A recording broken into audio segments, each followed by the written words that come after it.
नमस्कार,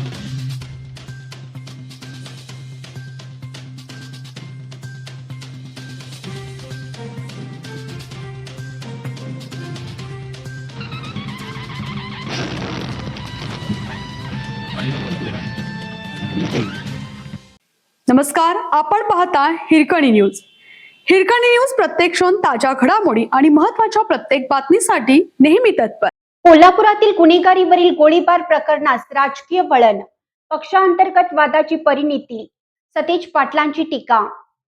संघटित गुन्हा प्रकरणी अटक झालेला सराईत गुंड सूरज साखरे याच्यावर गोळीबार करणाऱ्या दोघा संशयितांना पकडण्यात कोल्हापूर पोलिसांना 24 तासातच यश आलं आहे. तथापि सूरज साखरे याचिका सत्ताधारी पक्षातील राजकीय वावर आणि त्याचे राजकीय संबंध याची चर्चा होत आहे. पक्षांतर्गत वादातूनच सुपारी देऊन गोळीबार झाल्याची चर्चा आहे. तर याच मुद्द्यावरून माजी गृहराज्यमंत्री आमदार सतेज पाटील यांनी मुख्यमंत्री, राज्यातील कायदा सुव्यवस्था आणि कोल्हापुरात भर दिवसा घडलेला गोळीबार या प्रकरणी टीकास्त्र सोडला आहे.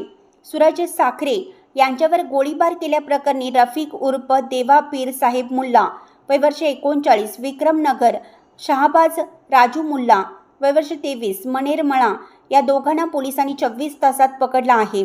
जीवे मारण्याच्या उद्देशाने गोळीबार केल्याची कबुली या दोघांनी पोलिसांना दिली आहे. मात्र या दोघांनी हा गोळीबार नेमक्या कोणत्या कारणातून केला हे याकडे लक्ष वेधलं आहे. गोळीबारात जखमी झालेला सूरज साखरे हा भाजपचा कार्यकर्ता असल्याची चर्चा असून वाशीनाका, साणेगुरुजी परिसरात त्याचा वावर होता. त्याने आयोजित केलेल्या दहीहंडी सारख्या कार्यक्रमांना सत्ताधारी बड्या नेत्यांनी उपस्थिती लावली होती. त्याची पत्नी भाजपमध्ये सक्रिय होती. तिने भाजपाकडे महापालिका निवडणुकीसाठी उमेदवारी मागितली होती. साखरे हा भाजपचे पक्ष कार्य करत होता अशी या भागात चर्चा असली तरी भाजपच्या महानगर पदाधिकाऱ्यांनी तो पक्षाचा कार्यकर्ता नसल्याचे शुक्रवारी सांगितलं.